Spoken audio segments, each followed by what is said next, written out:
Like fucking Billy Mitchell. And now Wata Games. Oh, here we go. Jeff Meyer's statement. No one at Go Collect, myself included, was consulted on any of this content. The allegations against me and Go Collect are untrue. I was never employed by Wata. I held a board position because I was a late-stage investor in the company, and I resigned from my board position in January 2020.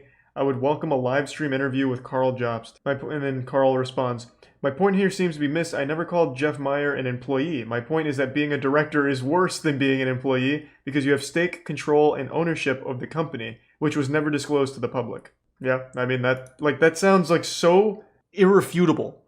Like, how do you even go against that? Because he was an active director of the company. Like, it's like, what do you even say? Like, no, fuck you, you're small, you're wrong. Like, what do you do? Like, you can't do anything. He is literally a director who bought the collection from another well, I actually don't remember if the Dane was a director, but he was there when the company was fucking formed. So he bought the collection from another higher up at the company, had it graded by the company he's a director of, and then sold it to the auction house the company works with. Like, how, like, there's just no way of defending that. And God knows those grades were inflated. I guarantee half that shit is not like a 9. What a wild rabbit hole. What are graded games? There is a good reason why grading your own games is a big conflict of interest, as the grade is extremely relevant when it comes to how much a game can be sold Makes the for. bits chunky. The higher the grade, the more valuable a game will be. There is no better example than the recent sale of Super Mario 64 for $1.5 million on Heritage Auctions. Its grade was a 9.8, with an A++ for the seal. It's essentially the highest grading a game could ever hope to achieve. On the same day, another Super Mario 64 was auctioned with an 8.5 rating that sold for only $31,000. That's an increase of 5,000% for a slightly higher grading. This raises another interesting question. How reliable are these ratings? If you are going to spend very unreliable $1.5 million for a high rating, you'd want to be pretty damn sure that the rating is accurate. Grading companies attempt to make their grading process as objective as possible, but the truth is that they are very subjective by nature. At the end of the day, the grading is given by a human based on their own perception of the game's quality, and history has shown that this perception can vary wildly from person to person. Grading companies have been known to give very different grades for the exact same item, and this has led to a practice called regrading. If someone receives a grade for an item that they believe is not high enough, they will simply take it out of the case and send it back. You have a lot of people playing what I call the crack-out game, meaning they get a comic book back and it comes back CGC 9.6. They think it should be a 9.8. So they crack that baby open and they keep sending it back to CGC, hoping that at some point that grader is either going to slip up or that grader is going to get that book and go, hey, you know what? This is a 9.8. They're going to slap 9.8 on it, and they're going to send it back to that submitter, and that submitter is going to be very happy because in the overall marketplace for certain books, you go from a 9.6 to a 9.8, you just made a large chunk of money. The average collector, average speculator, and the average such a investor scam out there is overvaluing a lot of these items based on the grade, not realizing that in certain instances, the grade is arbitrary. It is an estimation. It is not an exact science. But you don't even need to regrade games in order to see the blatant inconsistency on display with what are graded games. Last month, a Tomb Raider for the Sega Saturn was sold for $12,000 through Heritage Auctions. It had a rating of 9.8 with an A+ for the seal, but it's immediately obvious that this grading makes no sense. The seal has multiple very large holes, which according to the grading system on Wata's own website is not allowed for A+ seals, which must contain no holes. The seal also has countless smaller holes, scratches, and stains. Quite frankly, it looks disgusting, and yet it gets an A+. I've seen seals with B grade that are better quality than this. My point is that video game grading is not a science, and the ratings given to games are not an exact representation of the game's quality, and yet the rating is touted as the sole justification for why people are spending an extra $1 million on some of these games. Now you understand why it is so important to establish Wata as the utmost authority on video games, because it makes their ratings all the more valuable. Now, one final thing before we move on. If you knew you were about to create a bubble surrounding sealed video games, what would you do? Personally, I would start buying as many sealed video games as I could. This is Mark Haspel, one of the founders of Wata Games and the current chief advisor. He has been involved in the comic book collecting scene for decades, but was never active in video game collecting. But right around the time that Wata was formed, he suddenly started showing up at video game conventions, buying as many sealed games as he could. Not only that, but he would actively seek out and inquire about sealed NES games. More specifically, the popular ones such as Mario, Metroid, Mega Man, Castlevania, and Zelda. The kind of games we see being sold now for record But what about prices. Tomb Raider? And remember, this was several years ago. His taste in video games seemed to align perfectly with the same games that would bring the most profit several years later. Thoughts on One CryptoPunks? collector Dumbest shit stated, I've ever Mark seen in my Haspel life. was buying sealed 6-packs from a good friend of mine a year before Wata started grading games. Pat, the NES punk, also noticed Haspel collecting games at conventions.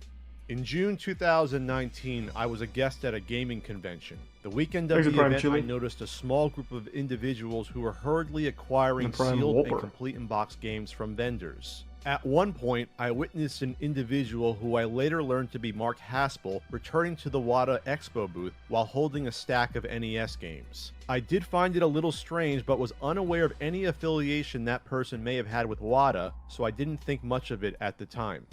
It's obviously not illegal for the founders of Wata Games to collect video games, and it's impossible to prove intent, but these examples just strengthen my opinion that they knew what was about to happen, and they were preparing for it. Now, before we get to the conclusion, I want to teach you about an event in history that might be relevant to what's happening right now.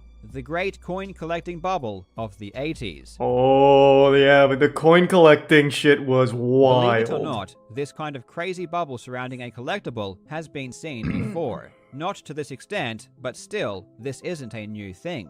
In the 80s, it wasn't video games, it was coins. PCGS is the world leader in coin grading, and on its website it tracks something called the PCGS 3000 Index. It's an index of the value of coins, similar to something like the Dow Jones. In the historical chart, you can see a massive spike occurring in the late 80s. After crashing, the price has still not recovered to levels seen 30 years ago, and this is without even considering inflation. So what caused this bubble? Well, according to an article posted on antiquesage.com, it was the development of slabbing and the introduction of third-party certification. Slabbing is where a grading company will take a coin, encase it in plastic, and give it a rating. Two grading companies were formed around this time, PCGS and NGC. The article goes on to state that the arrival of PCGS and NGC changed the industry nearly overnight. Now dealers, collectors, and investors could buy or sell slabbed coins sight unseen, because they all trusted the grades given by the major grading services. If you're beginning to get a sense of deja vu, that's completely understandable. This is literally the exact same thing that's currently happening with video Thank you. games. 50 The gift subs, fact that Aaron people Roth. could easily Again, and thank you, man. confidently Goddamn. purchase graded coins meant that they began to sell more and more. Thank you for the big this led to generosity. the price going up.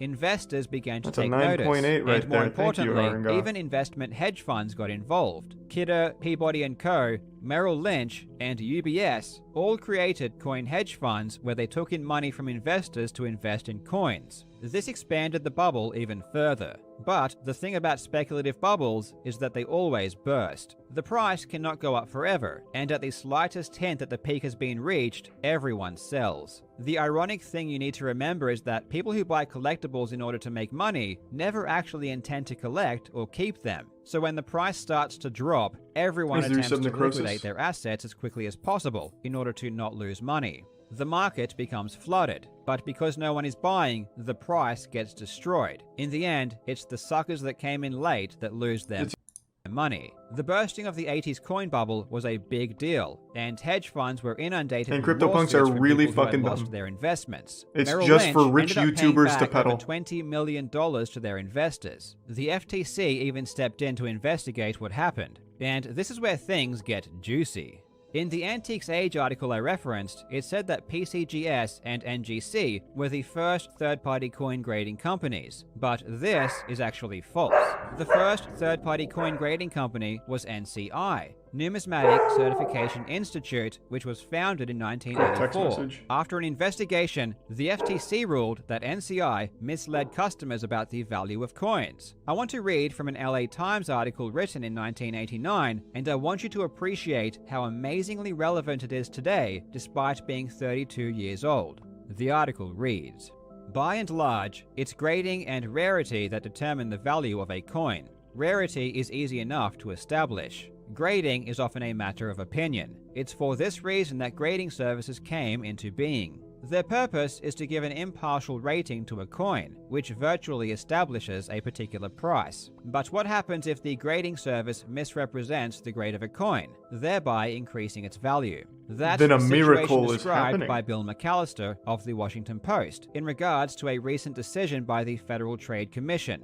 The commission determined that overgrading coins was a deceptive and unfair act, prohibited by the 1914 law that created the FTC. Charged with this practice were two Texas-based corporations, Heritage Capital Corp. And shit. Numismatic Certification Institute. Uh-oh. Also named in the action were Steve Ivey and James Halperin, prominent numismatic figures. A consent order was signed agreeing to establish a $1.2 million fund for collectors who purchased the NCI-graded coins from Coin Galleries Incorporated of Miami. Heritage, Halperin. Those names sound familiar. No, Yes, no, it's that's a Heritage coincidence. Auctions and Jim Halperin. No, In no, the no, no. 80s, they were Different found guy. guilty of illegally misleading customers about the value of coins and fined $1.2 million. From the 1989 FTC annual report,